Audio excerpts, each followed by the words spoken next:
guys, C4IQ here, Mash and Pad, up with another Situational Damage podcast. Today's episode is basically going to be about kind of getting your name out there, sort of being noticed in your scene, kind of establishing yourself as whatever fighting game you choose. You know, trying to think of a good example. Should have thought of that before I started this podcast, to be fair. Sort of like, you know, everyone knows Mike Ross as kind of as the Honda player. How do you kind of get that sort of title? On the podcast today, we have a returning guest. Yeah, I'm back, guys. You can't get rid of me. You know, James is back on another Skype discussion. Honestly, he just hacked into my laptop. Yeah, I did. Podcast discussion. This time a little bit more. I'd say it's a more interesting one, and obviously it's more for digging up each player in this podcast's roots. So yeah, Jammers is here once again. Yep. So yeah, obviously, as everyone knows, Jammers is Poison incarnated. Like he's known for his Poison. Anyone who plays Poison pretty much knows Jammers, and people outside of that, people that play Cross Tekken know Jammers. People in Street Fighter 4 know Jammers. People that play Kingdom Hearts know Jammers. Like everyone knows Jammers. So yeah, we've got Jammers, and we have first time on Situational Damage, we have Jay Miller. If you want to introduce yourself, dude. Hey guys, basically I'm known for mostly my Smash play, as well as the fact I also play Ultra Street Fighter 4, Soul Calibur 5, and various other fighting games and gaming in general. Yeah, cool. Jay Miller's part of LOM, Legacy of Minds. That's how we kind of bumped into each other in the chat. He seemed, out of a lot of people in the FGC, had his head screwed on. I can definitely say that. But yeah, obviously Jay Miller just gave himself like a sort of backstory. But for people that don't know, obviously, yeah, Jay Miller is a Smash player. I've heard some people say the best in the UK. In terms of results, currently, I guess that stands to be true. Jeez. Wow, don't beat yourself up too much. But yeah, no, that's fair enough. In terms of results. So was Smash, what was it, Melee or Brawl that you started with, or? Okay, so basically I started with Brawl in 2008 and basically played it up until its lifespan had ended come last year, I would say, in the UK. It pretty much was something that I rarely ever really gave too much of a long distance break. I probably didn't drop it for over a year, I'd say. So it was always pretty much a strong interest of mine and definitely helped with the transition to Smash 4. Cool. And with regards to the other games you said you played, like Soul Calibur and Street Fighter 4, was that kind of something just to fill the void, or did you want to move away from Smash? Or Oh, no. Basically, Street Fighter, or Vanilla at least, was the game I was playing before Brawl, but wait, was it? No, that's not even true, because it came out. Vanilla came out in 2009, right? yeah, Right. Okay, so I'm wrong there. Right. Basically, I've been playing. I've obviously been a fan of Street Fighter since Street Fighter 2, but obviously I was young, so I didn't exactly know what was going on in terms of actually playing the game well. But once Vanilla came out, I was interested. I liked it, and I gave it a go. And aside from like it not being my main game, I always did care for it. And once Super came out, in particular, that's when I started really trying to play it to a point where at least I could be decent and at least be aware of what's going on and like play the game at least at a mediocre level. So I've been around for a while when it comes to Ultra, but it's just not what I'm exactly known for either. right, cool. Do you want to tell your story of obviously going to Apex, and then we'll start with the podcast? Yeah, that's sure. Warrior's journey. Yeah, it was pretty long actually, so I'll try and break it down for a bit. Right, so there was a tournament in Sweden entitled Beast, and it was the biggest. Well, it was the biggest international tournament of the time. Basically, everyone was going there to pretty much, do well and try and win. Basically, all of a sudden, it wasn't well, at least to my knowledge, it wasn't announced, but Video Game Boot Camp, which is basically the most popular streaming, probably the most popular streamer slash YouTuber for Smash at the current moment in time. Is that a VG? What's it? Yeah, VGA VGBC Bootcamp. That's got like a what's his name? Marvel head. Okay, Unknown. That's why I probably know of it. All right. Yeah, Unknown and DJ Ocean. Yeah, exactly. Those guys. Well, I don't know if Unknown's a part of VGBC. I know he's a part of CT. Is it? Yeah. Yeah. Control. No. Yeah. CT. Yeah. Control. Yeah, you're right. Control. But basically, those guys were pretty much behind also streaming the top 8 of the event. So that was very influential in what pretty much came to be. But long story short, top 8 was pretty fierce. And once we got down to top 3, matches started getting pretty intense. Diddy Kong, who was basically the the villain, if you want to call him that, of the community, I guess, was pretty much dominant in top 8 at this point. You had one already sitting in grand finals, and cutting the story down short, it was myself versus Leffen, who is obviously a very famous Smash player, especially for his gameplay of Melee.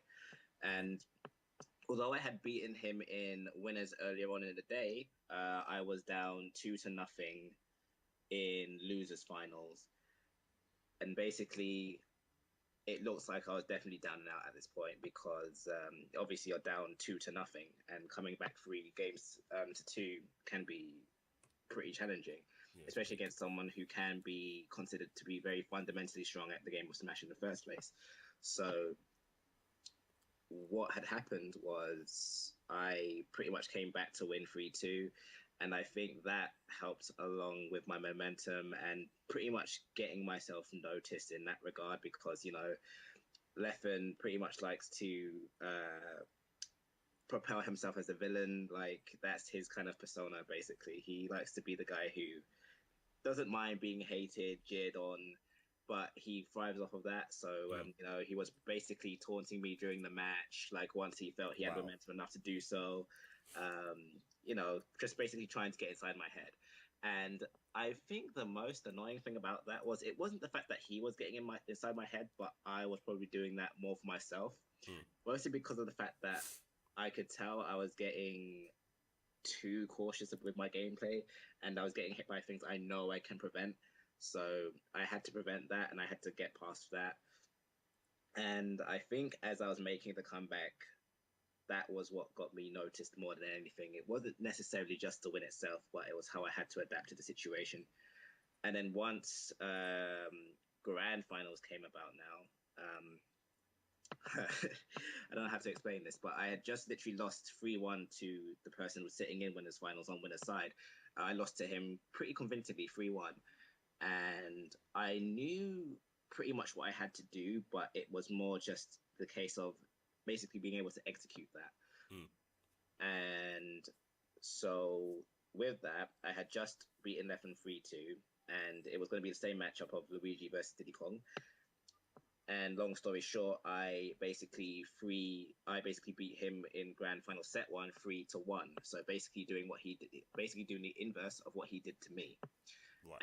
And at this point, Saiv, who was my opponent, was visibly shaken.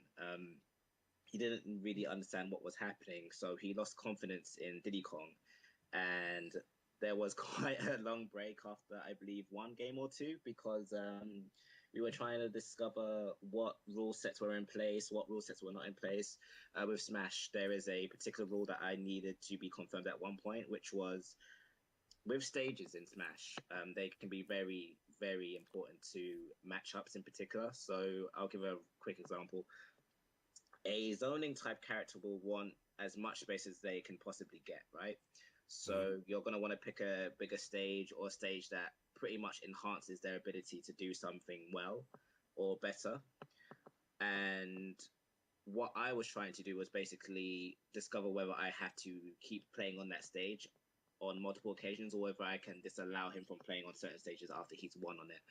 And after a while, we finally got to a stage where everyone could agree where this was this and this was that.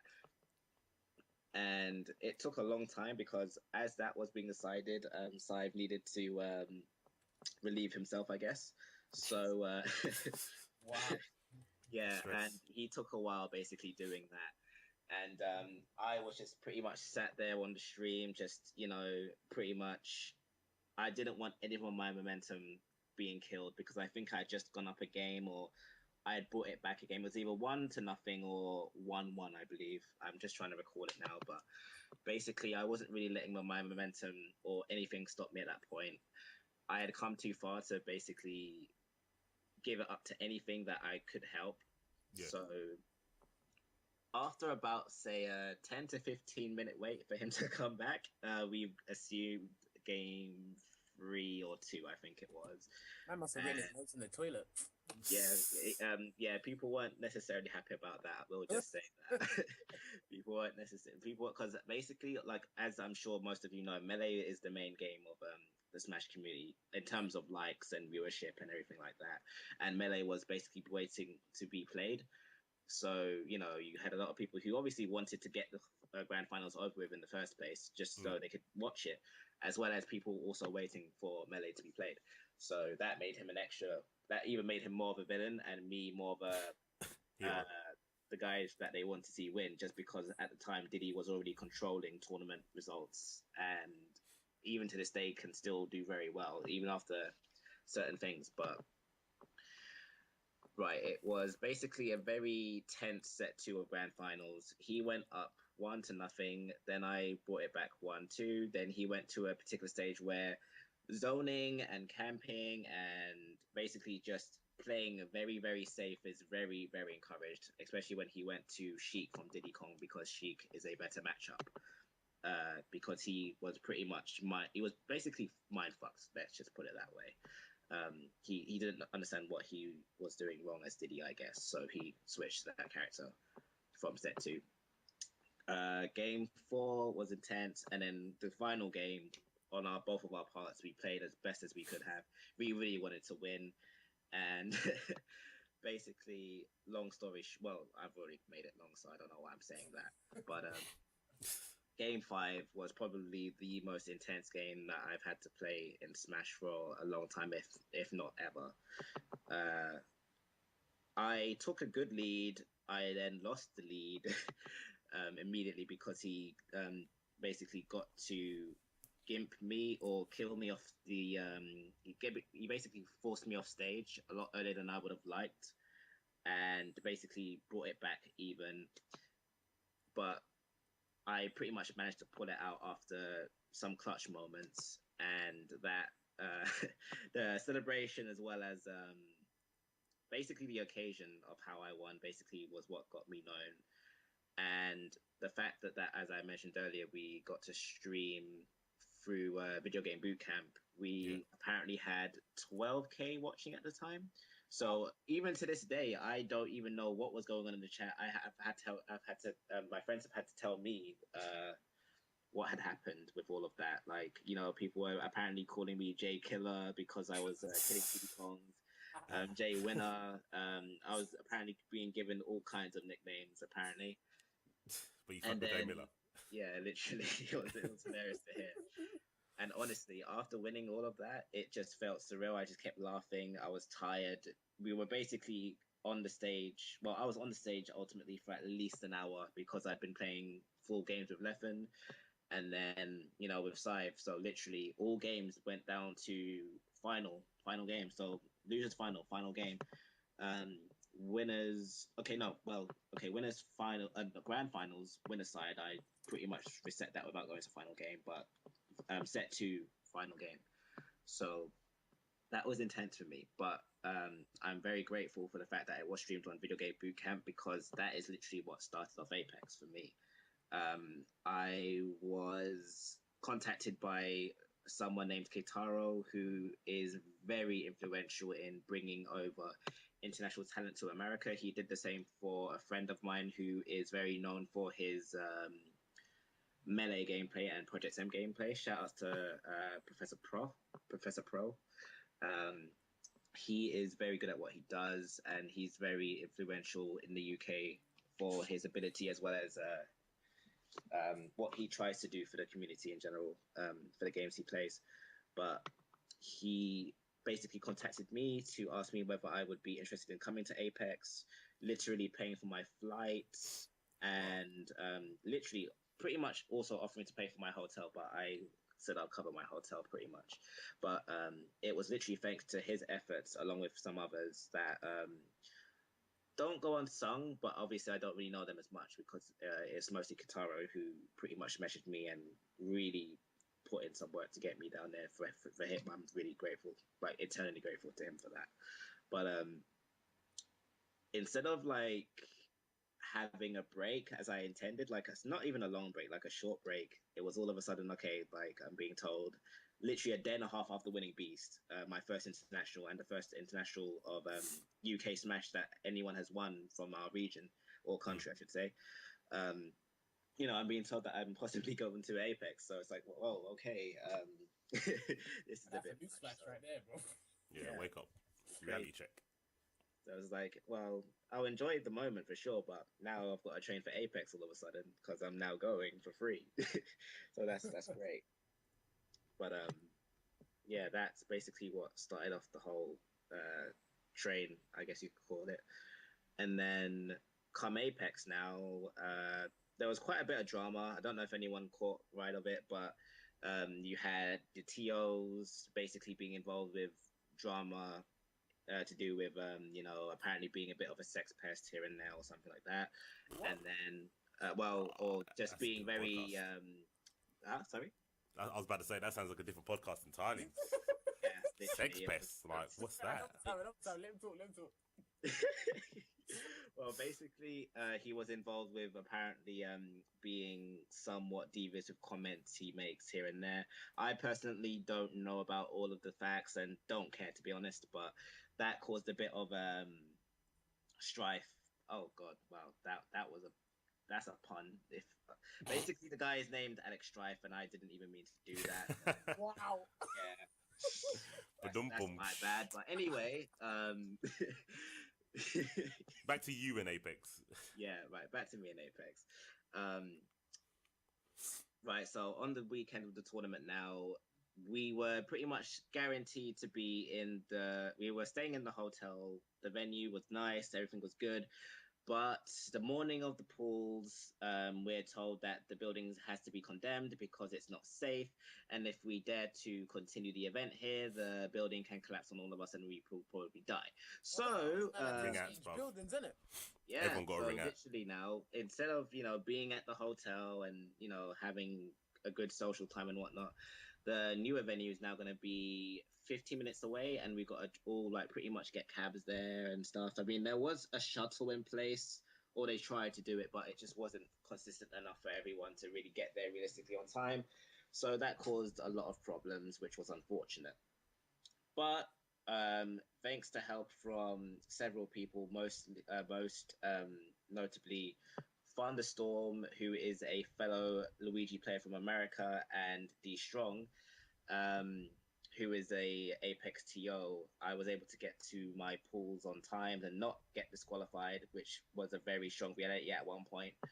I got down there and basically ultimately ended up getting 17th out of 737 entrants. That's something. That's no mean feat. Yeah, it honestly, on the day it wasn't. I, funnily enough, had a very strong opponent in my pools, actually. He had literally just come off a very strong showing against Beauty King, who is basically a very, very strong household name. Mm-hmm. His name is Takmani, and he was in my pools.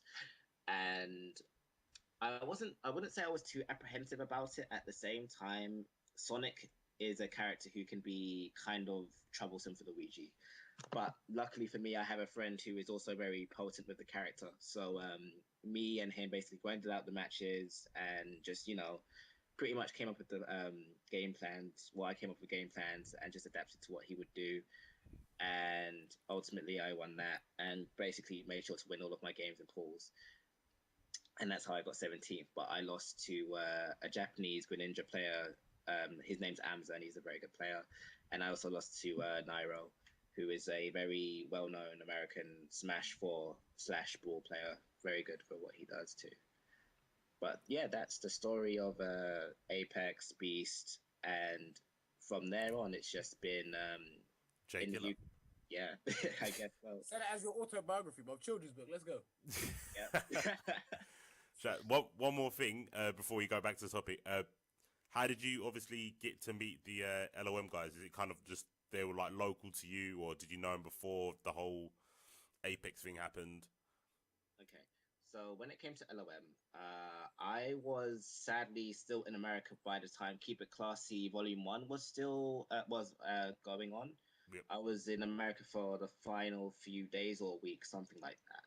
But I basically messaged Legacy of Minds asking when the next tournament would be because I wanted to show up. And I was basically told that they're going to gratify a day and they'll let me know about it and I'll get a chance soon enough. And about maybe an hour or two later, I messaged, and they basically didn't realize who I was as I was asking them when the next tournament would be. And from there, he asked if he could talk with me, and I said, yeah, we're sure. I wasn't really sure what he was asking, but long story short, he asked me whether I wanted to be a part of LOM, explained what the terms and goals of the team were, and I pretty much accepted because I respected the goals of the team and what we pretty much want to do. And I'll go into quick detail about what it is that we do want to do. We want to basically host tournaments for mostly Street Fighter 4 as well as Smash 4.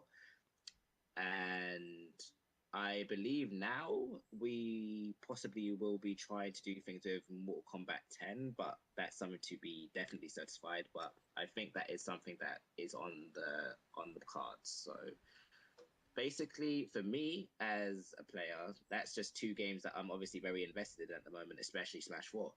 So of course I want to be a part of it. For the longest time when it came to UK tournaments, we were lacking for a long time, especially for Smash. But at the moment, it's looking like something that is very much a thing of the past, and it's something I want to definitely be a part of. I don't even want this to be necessarily about just getting my name out there or, just me winning tournaments or doing this and that and the other. I've had my time, I'm happy, but don't get me wrong, I want to keep winning. But at the same time, this is also going to be about strengthening my community as well as not just me or say other stronger veteran brawl slash let me not stutter. I don't want it just to be about myself or about other stronger veteran players from the older years, basically going out to different countries to do well. I want to be able to have several strong people, even if they're not even as experienced when it comes to Smash, to be able to go over to different countries as well as perform well in general. And if I can be a part of the process to do that, then that's just something I really want to be a part of, if that makes sense, which I hope it does. Yeah, no, that's it. That's at least your team's got a goal. Yeah. That's what I can say, bro. When I asked Jammers, it was like, yeah, Jammers, you want some letters before your name, yeah? That was basically it, bro. Do you want another M there to go with your Like that was pretty much it. But yeah, obviously from your story, like we can gauge. Obviously, you kind of got noticed from performance, like your offline performance. Obviously, people seeing you perform under like. Would you say you were sort of an underdog at both tournaments? Like, did you go in there kind of unknown, or did you have like sort of like a like a fan base that was behind you, like cheering you on from the UK?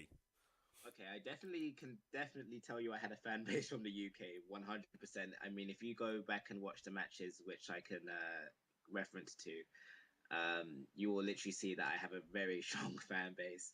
I mean, most of the UK don't necessarily even play Smash 4, but when it comes to support, if we're all in the same venue, then literally they are there 100%, and that's something I really did appreciate.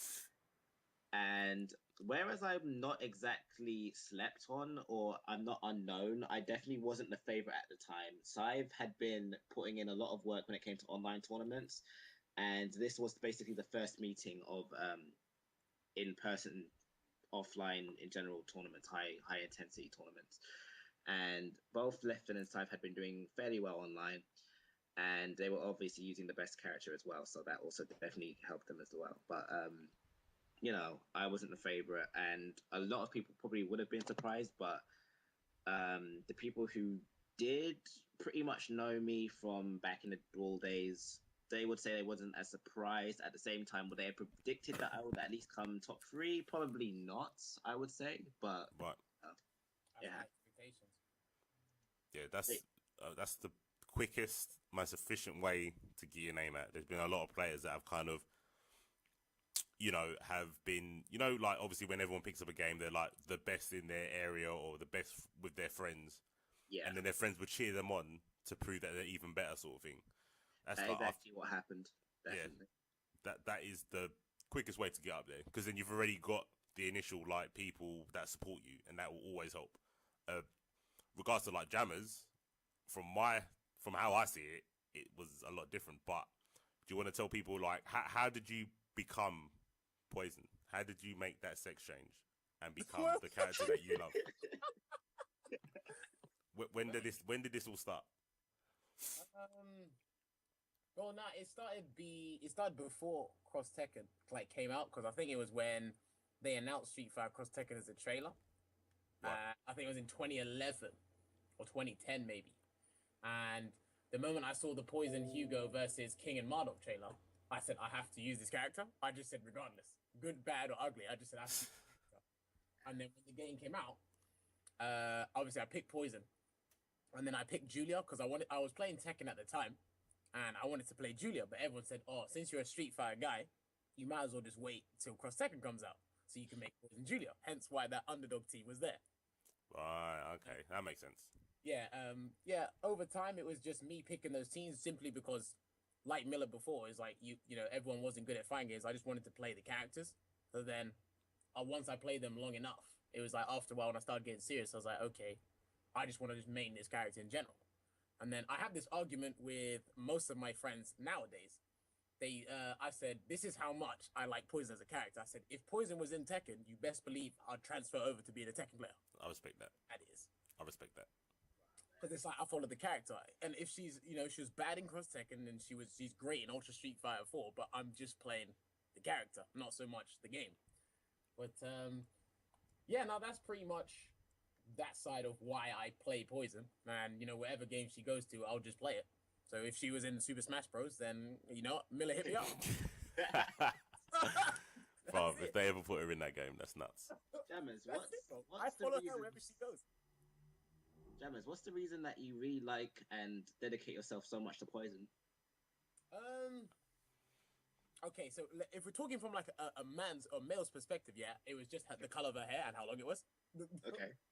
But gameplay wise, I would say, I always say this to Mace every time. It's like I don't really play a character who hasn't got like some sort of like DP. This is real. This is real. Had a DP, so it's just like that just made it a lot better. And then when I came to understand and started learning fighting games properly in terms of what you're looking for, the combos, you know, what's plus and what's negative on block and that kind of like fighting game terminology, it was more I got known for in Cross Tekken because I was the only like Poison player. But does anybody know Fuzzy, like Demon Grim? I remember Darkos, shout out to Darkos, he told me to check him out. Right. Because I came in so late, he said, no, you need to check out these guys that were like really sick. So yeah, it was basically, I was like the only Poison player in London. Like I was the only remaining Poison player in Cross Tekken in London because there was like very few of us.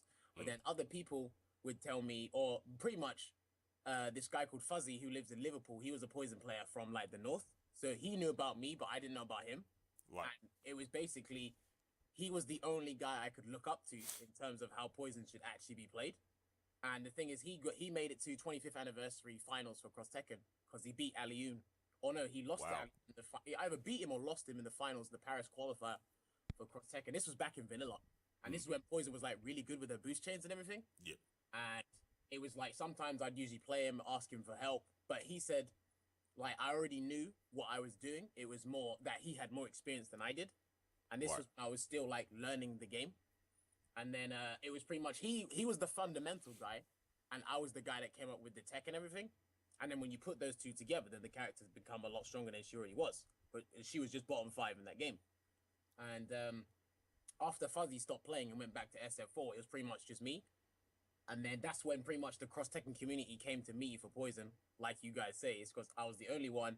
I was the only one uploading videos, and everyone else used her, but they didn't use it to the degree I did because it was like when at one point I wanted to learn how to get this character to be really good in the game, but there was no one else doing it. Like everybody else had a Bison player to look up to, everyone else had a Law player to look up to. It was me. I had to do it from scratch, which that's probably one of the best things to do in a fighting game. If you're playing a character that nobody else plays, you've got to do it yourself. 100%. I hear that. And then after a while, it's like when I started to get to know you guys and Jish, it was like some of you guys were bamboozled, but then after a while, it was more, those were all gimmicks and tech. But most of that tech was me. Because when I saw people play Poison, they were like coming off what I did. So I guess you could say I was like, you know, the profound like Poison player before anybody else came. Well, yeah, I get. Well, now that I know the real backstory, it's more like you were handed the mantle and then you took it up. You know, like when when like a superhero dies and then someone else wears the costume. That was you, but no one knew the original. See, and that's the thing, right? Because everyone would say you're Poison sick, and Strife was one of them. But then I never said, because basically, you can even back me up when I say this, right? I never said I was the best Poison player. No, you've never said that. Everybody else said it. And then everyone said, stop downplaying yourself. But I was like, no, because there literally is someone better than me. And if most of these SF4 heads came and used the character due to their fundamental experience, I guarantee there'd be a lot more competition. Hence why there's more Poison players in Street Fighter 4. And that's pretty much how it transferred over to SF4. Because it's like, most people in SF4, they'd ask, how did I know the corner pressure? How did I know this, that, and the other with the character? I'm like, well, if you played Cross Tekken, I'm like, if you played Cross Tekken, you'd kind of know what to do. So it's like, before the game came out, people thought I either developed the game or I got early access to it. Yeah, I admit it was weird. I swear, everywhere I went to play Street Fighter 4, the Ultra one, and pick Poison, everyone thought I like was developing or knew about the game. I said, no, if you actually stuck with Cross Tekken, you'd actually know what Poison, Elena, and Hugo were capable of. Would you say if people played Cross Tekken, Nemo wouldn't be destroying people with overheads? No, because things overhead slower in Cross Tekken. Is it? Yeah, I think it's slower.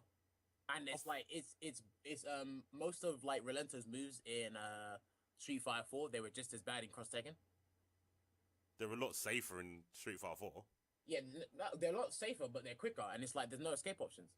The only legit Relento had a reversal in Cross Tekken. He doesn't have that reversal in Street Fighter. No, he doesn't. Well, he's got back roll, which is invincible, but it doesn't hit. But You can knock him out there. Well, it depends, innit? It depends if he does a roll or the wall one. The wall one, you can't knock him until he comes back, innit? Yeah, but then if you trap him in the corner and do it, it's easy. Shout out to Nick. But yeah, most Relentos wouldn't do that. Yeah. But yeah, shout out to Nick. Actually, there's one thing I'm wondering about. What made Poison so bad in Street Fighter Cross Tekken? Right, it was just to give like a quick, concise summary, Miller. It was basically the Street Fighter cast was the footsie side, and the Tekken cast was the damaging side. Now, for the Street Fighter side, Poison had really good footsies, but she didn't have anything else that could back it up. And she had I think she had 900 health. And what made her bottom 5 was the fact that most of the Tekken cast, even though they had bad normals and everything, they could pretty much dominate her when she made a mistake. And most of the Street Fighter cast, they already had better damage outputs than she did. And since it's a tag team game, when you put her with a high damaging character, she was the one that scaled the combos. Yeah, she was one of those big damage scalers, like Chun-Li. She's a parasite, basically.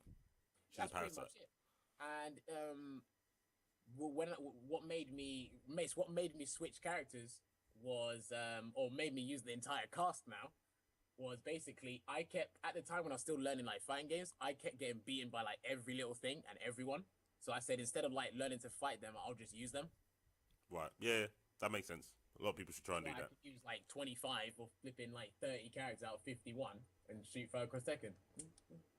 So would you say sort of you became more popular due to the stuff you put out for Poison rather than Before the tech videos, before I got interested in that, it was no one was really uploading like cross Tekken footage. It's because everyone played the game for like a month or two, and then once they found out how stupid Hugo was, how stupid Jury was, and the other like broken stuff, everyone stopped playing.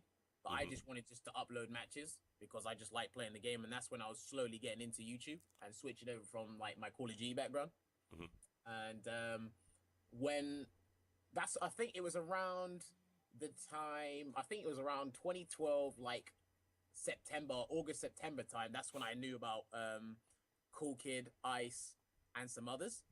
And then when we started talking about like cross Tekken in general, yeah, when we started talking about cross Tekken in general, more people said, "Oh, why don't you upload the stuff you found out in training mode?" And I said I would, but I at the time I thought people don't find that stuff interesting. Like they want to see like just the match footage because that's when I was beginning to watch streams and matches. I was like, I didn't think anyone would actually be interested in learning about tech videos and why certain things happen in a match, like certain setups, certain like anti-airs, stuff like that. And then after I started uploading those, they just said, "Oh, get more out." But then I took like a 2 or 3 week break from cross Tekken because I was bored. And then when I came back, I just uploaded everything. So bombarded everyone. Yeah, that was pretty much it. And then, when I wouldn't say I was the instigator of it, but when I uploaded some things, more people started playing the game, and more people started uploading similar stuff to them. And this was right before Cross Tekken 2013 version came out. And then when more people came back to the game for a little while, that's when my name kind of went out a little bit more. Right. Because some of these SF4 heads came back to try the game, but then when they couldn't win, they went back to their own game. Yeah, that happens with a lot of stuff. They basically wasn't there during the dark days of Cross Tekken when it was unbalanced and a pile of rubbish. And then when the patch made it legit, they were too far behind. And that's why when you guys come up with like multiple teams, or you're saying I've never seen this and that before, and when I say I have, it's because I literally went you through lived everything. It. You lived there. You was in that cave for a long ass time. How popular of a game is Street Fighter Cross Tekken at the moment? Or okay, I can imagine it's not as popular or almost dead, I guess. But are there people currently playing it? There's people playing it, but it's pretty much next to dead at the moment. There's a small community. People still play it, but it's not as active as it used to be because it's not the game. It's like the players are slowly like dropping like flies one by one because it's less and less players are like trying to commit themselves to play it, and then they're resorting to play online, which me and Mace are trying to bring something back offline. See, I disagree. I don't think Cross Tekken's dead. Like, my definition of dead means that no good players are playing anymore. Like, if there was 10 people playing Cross Tekken and they were the best Cross Tekken players, I wouldn't say Cross Tekken was dead. Yeah. It's only when the game loses their good players because the good players either don't like the community, they don't like the scene, they get bored because no one can touch them. When them players go, that's when the game's dead because there's nothing to learn or enjoy about the game anymore because no one's playing at a high level. Yeah. I think Cross Tekken is probably the most filtered game for scrubs. Shout outs to PSN because they're the only exception. But if you go on Xbox Live, pretty much everyone is, at a very good standard. Yeah. A very good standard. I agree with that.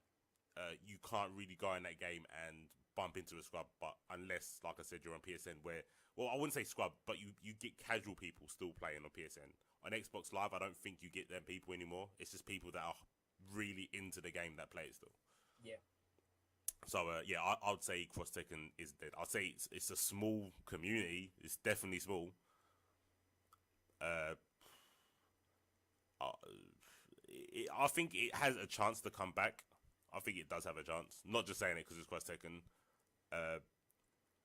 it's just it's the way that it's being presented. The way it's being presented isn't very well. It's not that it's not very good. It's just not on par with other games like Smash and Street Fighter. There's no good representation of the game yet. And yeah, you can't with this game, Miller. You can't really nowadays. You can't get noticed for that game. No. Yeah, that must be rough. Well, I was lucky, so You was there before. No, you wasn't lucky, bro. You stuck it out. oh yeah, I was there when the vanilla players were there, and that's how I knew the twins, because the twins hosted. They knew who I was through YouTube and uploading Cross Tekken. And pretty much when I jumped back on Street Fighter 4, they already knew who I was anyway. And the thing is, when I jumped on Street Fighter 4, most of the Street Fighter 4 heads knew who I was anyway. Because when I was picking Poison, they said, "Oh, you're decent. You know what you're doing," even though it's day one. And when I mentioned that I played Cross Tekken, they're like, "Yeah, I've seen you on YouTube. I've seen you online. This, that, and the other." And it's like, okay, so pretty much all my Cross Tekken work wasn't all for naught then. Yeah. No, I think a lot of people. It's like everyone's dark secret that people look at Cross Tekken stuff, because otherwise they wouldn't know about your Poison. Maybe it might have been hearing that Poison's going to be in Street Fighter 4. They might have just typed in Poison and then seen all your Poison Tech videos, but then they still ended up watching Cross Tekken. Yeah.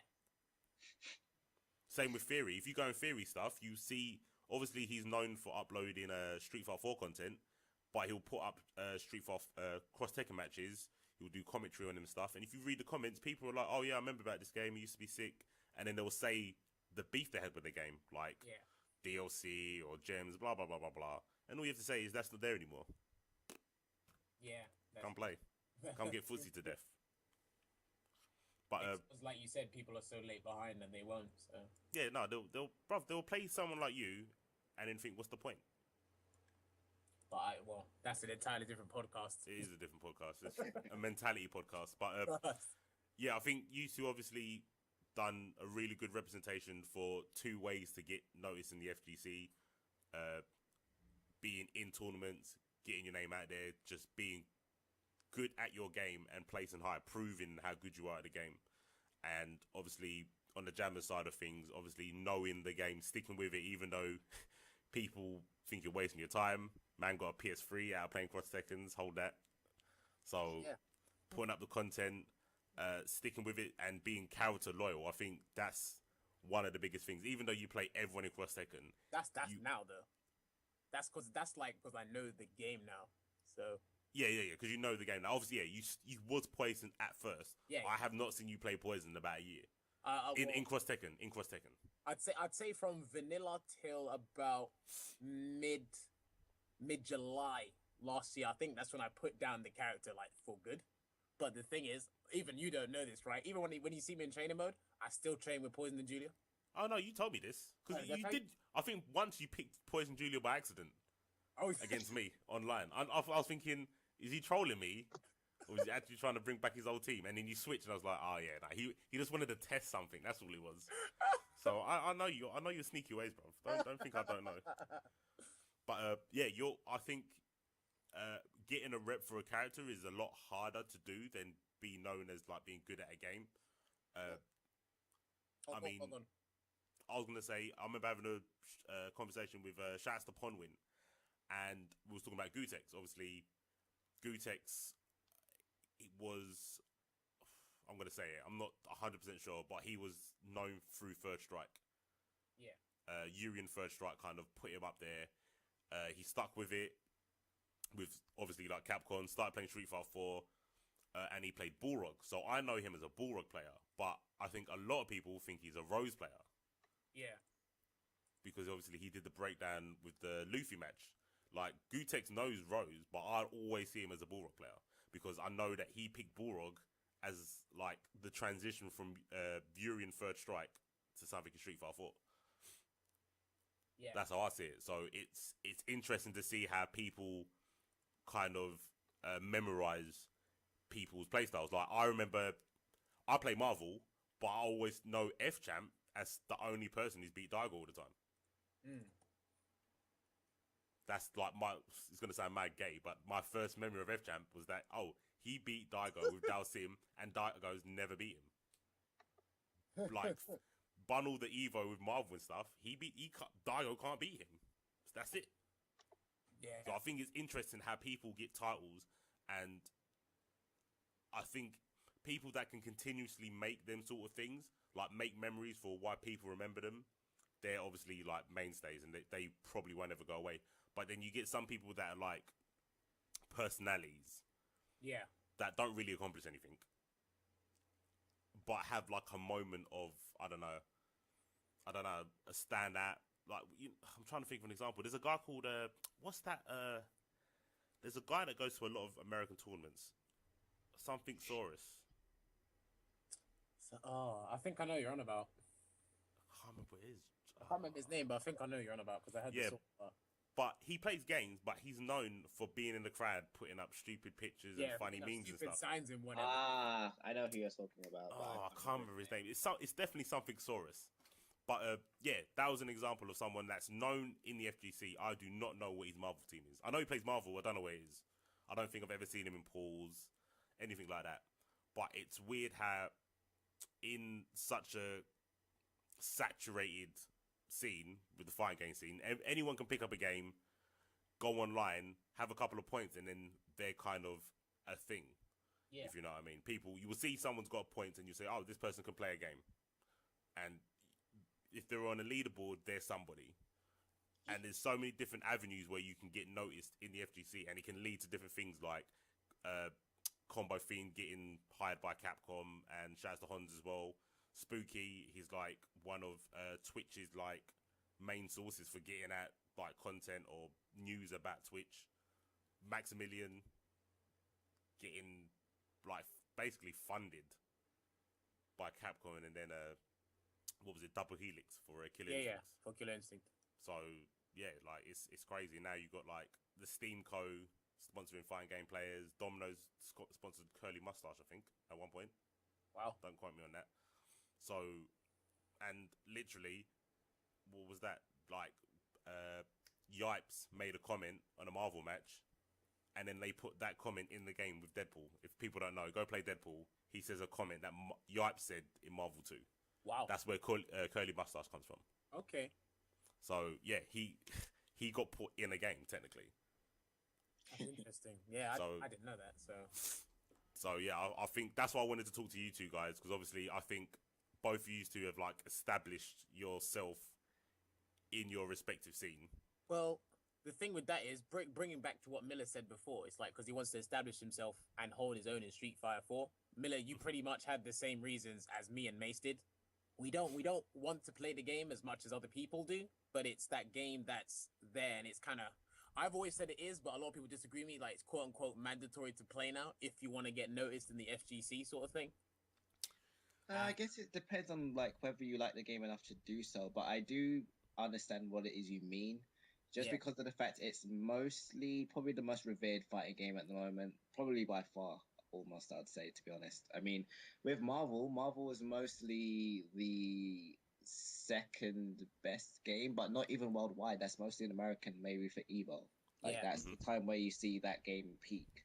Otherwise, like, worldwide, that game doesn't even get that much love, to be honest, anymore.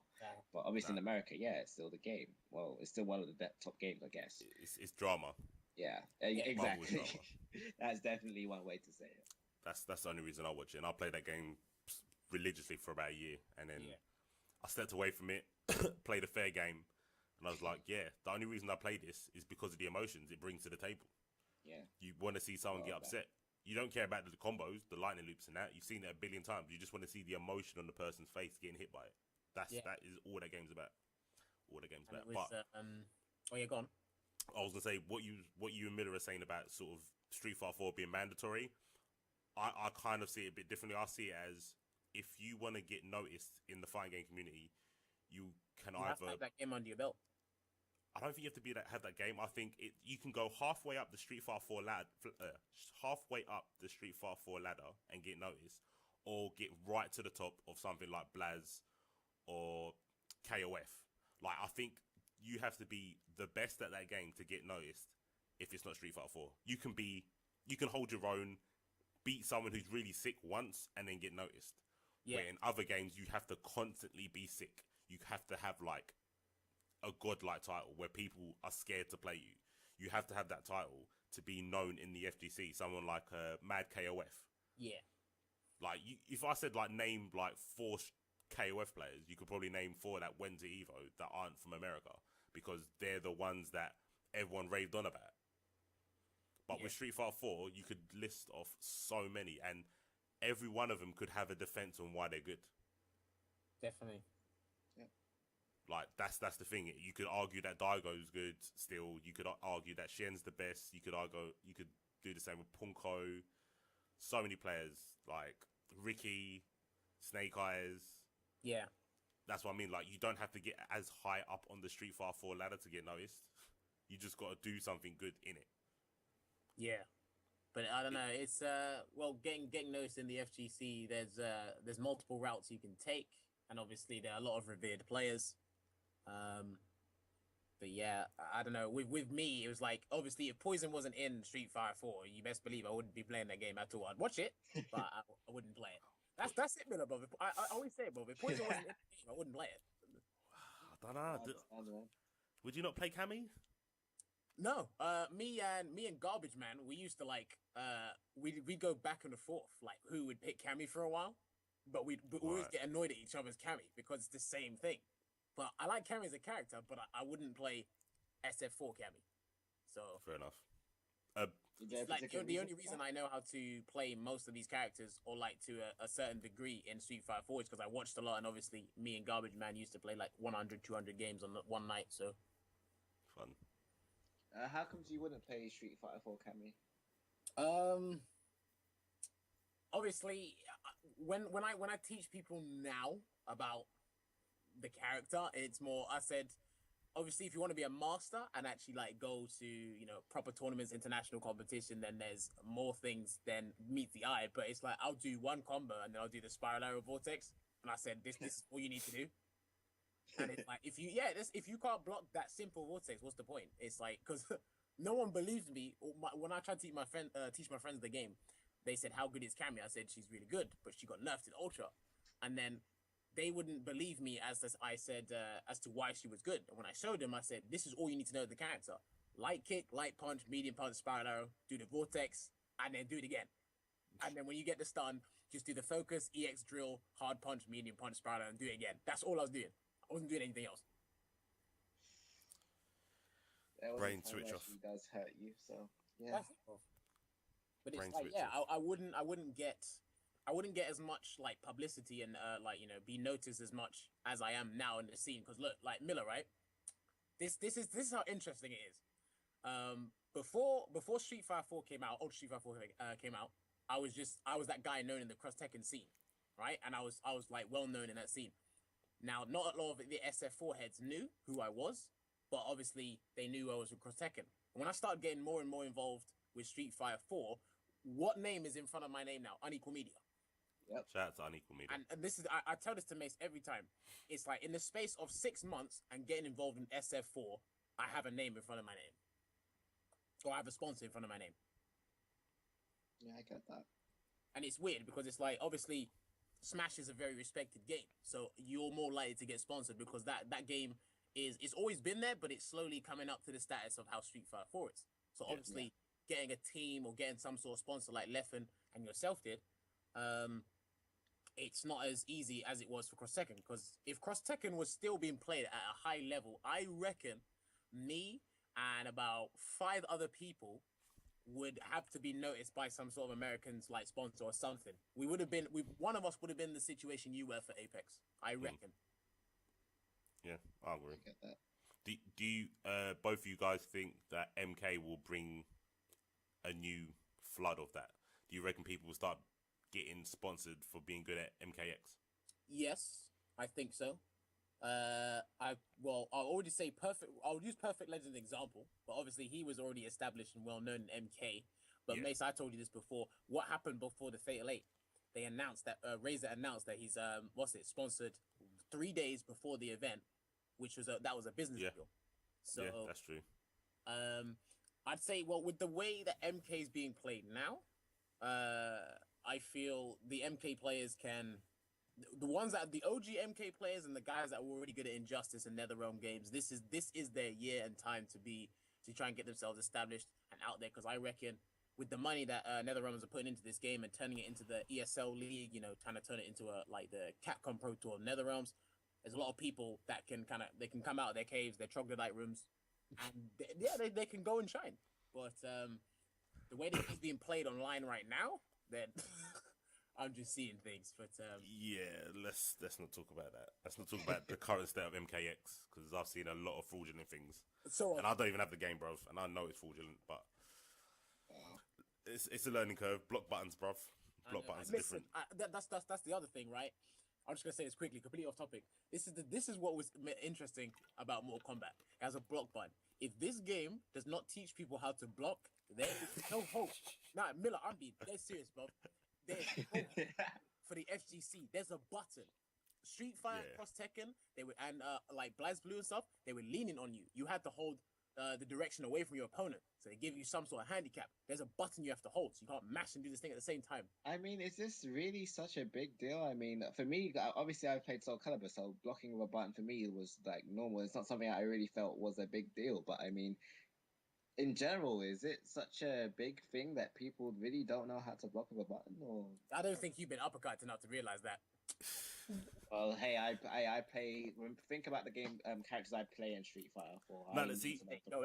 I don't think it's the difficulty of it being a button. It's that people don't block in general. I think having to guess blocks. Well, obviously you still have to guess high and low in Mortal Kombat, but because there's no ambiguity anymore, people are going to be more willing to press a button. And like I said this in the chat as well about the armor stuff. Like it's how new games are being developed. Like it can't be helped. Every new game has a mechanic in it to allow casual and beginners players to like bridge the gap or like to step up a level. If you try to, even if say for example there was a new game out, it was basically Street Fighter 2 Turbo, but it looked all fancy and stuff. Because the mechanics in that game were so raw, it would really be hard to entice people to like progress. Where in Mortal Kombat, obviously you've got fancy brutalities, fatalities, X-rays that have got armor, enhanced moves, interactables, wall diving and stuff. Like it keeps the game interesting and fresh, but it's lenient. It's lenient with the harshness. So if you took a game like KOF, where you drop a combo, you die. Like, your combo can kill, but your execution has to be on point. Where Mortal Kombat, the execution barrier is not as hard. There's execution, like, in Mortal Kombat. Don't get it twisted. But you can do execution, or you can just wake up with an armor move and not have any worries. You won't get punished for it. Yeah. So, I think that's the problem. And with a block button, if that doesn't help people learn to block, then I have no hope in the FGC. That's it, bro. I don't know. It's not hard. Like someone's jumping on you, you don't have to guess. You just have to hold a button. If you get hit, then you're waste. Oh, you're waste. Mace, I was watching a stream yesterday, right? I swear, the amount of people that got hit with wake up teleport from Scorpion was ridiculous. Yeah, see, that should not be a thing. That's a perfect example because in Street Fighter, I could understand that because you don't know what side to block. But you've got a block button. So you don't have to guess. You just hold the button. Does that mean literally that your character will turn whatever direction that your opponent will be in? Nah, he'll block it. Even if it hits him behind, he'll block it. He'll block it. Wow. It's a button, so it covers all floors. Yeah, you just hold it. If Scorpion teleports and you're holding the block button, doesn't matter what corner he comes out of, you block it and and you can punish it. Then what is the problem? Well, there is no problem. We'll show you on Sunday, bro. We'll show you on Sunday. The problem is the players, bruv. Not the game. The players are the problem. I don't want to hear it. I don't. That's unfortunate. Bring it back to the point. MK, obviously, the MK or the NetherRealm community, they'll have their time to shine. This year will be their year to shine. Obviously, there'll be more SF4 players that'll be coming out for the money. Well, not so much the money, like the whole competition and everything. And I don't know, there's more than one way to get established in the scene or the FGC as a whole. Obviously, well, I said I was lucky, but you guys, or I say Mace says I wasn't. I was there from the dark days, so it kind of slowly progressed That's pretty much how it was with YouTube and other things as well. You know, if you start in the early days where it's not so much a thing, or there's not a lot of people there, and then when it slowly climbs up, then when more people start to recognize, they'll swarm to that one guy that they've seen. So, OG status. You're an OG at Cross Tekken. You can say that if you want. I will. No one will argue either. But yeah, I don't know. Miller, what do you think? Do you think? All right, just putting it at you. Would you pick up Mortal Kombat here, and obviously about the prize money that you can get? The only reason why I wouldn't pick it up is mostly because I'm very focused on Smash, and only because there are other games that I would either learn before Mortal Kombat 10 or would maybe like to pick up again before Mortal Kombat 10. If I was to pick up a incoming fighting game coming out, it would probably be Tekken 7, just because of the fact I've grown up with Tekken 7 and I do enjoy the franchise more.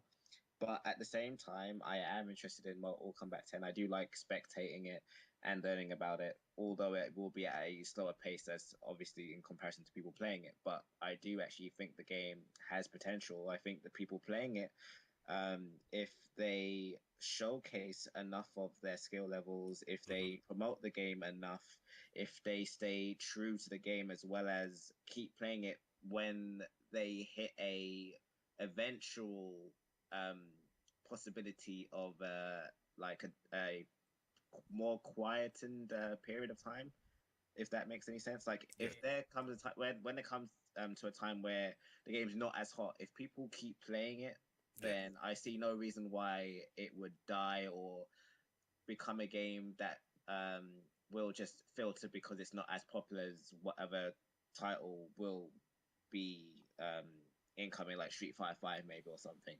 If Mortal Kombat players and fan bases remain moderately consistent, then there should be absolutely no reason why that game can't prosper.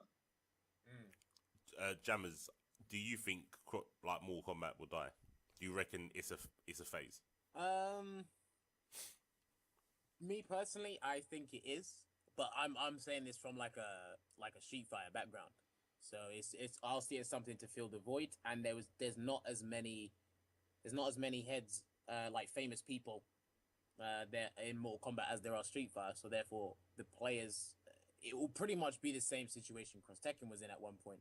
There'll be not enough players like posting up matches or posting up tech or posting up like things to keep people enticed and why they should play the game and learn this to get better at fighting games in general. But it's a collective, not even a collective responsibility, it's a collective team effort or collaboration, I would say. So, you know, obviously the OG MK heads and NetherRealm games, they would have to, you know, play the game to the best of its ability or try and like promote it, as Miller said. And see up and coming, new coming guys, they'll play it because of the characters and some of the moves they can do, like as we've seen at Heart of Gaming, Mace. Messed up stuff. But I'd say Mortal Kombat it already had a huge fan base because of what the game was and how it's portrayed. Yeah. What it's known for is visual aesthetics. So that's why I think it will, and obviously having the tournaments and the online leagues and having huge financial backing, just like I was saying with Street Fighter like a couple weeks or months back, this game, it has a lifespan. How long, I don't know. But me personally, I don't think it will last long. Do you reckon it'll be like a side quest? So like in comparison, I basically see Capcom games, Smash, and then everything else. I think that Smash or Capcom are the main things, and anything else is a side quest in the grand scheme of things. Yeah, I think that's a pretty good analogy for it, or a pretty descriptive way. I think that's how it might roll. I don't know. We'd have to see how well it does at Evo and who shows up.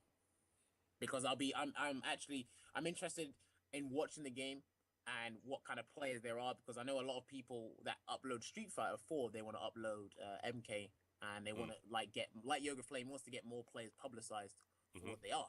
Because I've always said not enough people with their respective games have got the kind of publicity they deserve, because, you know, there'll be a really good guy at a game, like so Miller at Smash, but let's say Smash wasn't as good or as popular as Street Fighter 4, and then you just get your run-of-the-mill average Joe who's known in the scene for this, that, or the other. but he's not great at the game. And Miller was great at his game. And now that Nintendo are going to back up Smash, now Miller's got his time to shine, and he'll probably be that UK guy now. Yeah. So it's just something. It's something like that. It's like this year, like I said, it will be the year for people if they want to get noticed. By all means, they give it to you on the platter now. If you don't want to get noticed and kind of be the underdog and the underground guy, go for it. There's 2 routes you can take. So. Yeah, that's a very accurate way to describe basically what is going on at the moment, to be honest. It doesn't seem to take too much to be noticed, especially if you are good at what you do. It's just mostly showing up to tournaments as well as showcasing what it is you can do. But if you can't do that, then the next best bet is to put out videos, either guides or tutorials or just gameplay that is worth watching. And commentating over it is probably even the best thing you can do, like explaining what it is you're doing and why, and just pulling it all forward and basically projecting your knowledge of the game or whatever it is you do. That helps immensely. It's ridiculous. Yeah, it needs to be a bit more of that. Shout out to the people that do that. Shout out to Theory and Jammers, I guess. Jammers does it every now and again. But yeah, I think that wraps it up, guys. I'll let everyone say their goodbyes, do their shout-outs, let Jammers go first. Again, Mace, thanks for having me on for this podcast. I think it's like the 5th one. I don't even know anymore. One too many. But yeah, shout-outs to my team, Unequal Media, and shout-outs to the other team. My team leader in the chat right now, Mash on Pads. You guys can check out their stuff on Facebook, Twitter, and their YouTubes, of course. Obviously, special guest Miller, shout-outs to him because he's a joke guy. We're having that run back on Sunday, you know. Hey, man. It's the first thing I'll do. I swear down, it's the first thing I'll do this time. Hey, I'm just saying, I've heard it 3 times before, bro. No, hey, Macy, it was my fault. Pew, pew. No, all 3 times it was my fault. And actually, wait, now that I think about it, there is a possibility I may not be able to show up this particular Sunday as well, which sucks. Because it's basically, there's 2 things. There's a possible team meeting that I need to go to, and it's also the day after my birthday. So it depends on a few things. Fair enough. But next week, don't worry, next week afterwards, literally there's a Smash tournament the day before, so I'll probably be staying at Hotter Gaming. So you will definitely. Oh, sick. Man said I'll find you. Yeah, we'll definitely play. No, regardless, it's happening. Miller, do you want to give any shout outs? Yeah, shout out to you, obviously, for having me on here in the first place, man. Thank you. No problem. Shout outs to Legacy of Minds, obviously. Thank you for a lot of things that they've done. Without them, it would have been very difficult to go to hype spotting and win the Smash tournament over there. And also had a very good time in terms of playing Street Fighter as well. Had a very few good intense matches, and that was fun. Shout out to Hilo Guard. That is my Brawl and Smash 4 team, my inner circle. They helped me a lot. And without them as well, it would have been a lot more of a slower process to get better at Smash in general. Like, we all push each other a lot. And they eventually, as individuals, will have their own time when it comes to Smash. It's just, in terms of me as an individual, I've probably been the most proactive in entering tournaments. But trust me, there are other players in the UK who can be just as dominant as I can be, and I have been, and they will eventually showcase that for themselves soon enough. Cool, sick. As usual, guys, thanks for tuning in to Situational Damage. I'll put all the necessary links in the description. Obviously, how you can contact Jay Miller, how you can contact Jammers. I'll try and get the footage of Jay Miller at Apex. I'm sure Jay Miller knows where I can find that. Sadly, there's only literally 2 matches of Apex, but I can definitely link those. In terms of Beast, I've got the top 8, so I can link that if people want to see that. Yeah, sick. I'll definitely put that in the description. As you heard us saying, Heart of Gaming on a Sunday. You can catch us all there in person. If you'd rather do that, then see us on Interwebs on Twitter and all that. But I'll put all that stuff in the description as well. So we'll take it easy. See you next week with another Situation Damage podcast. Peace, guys.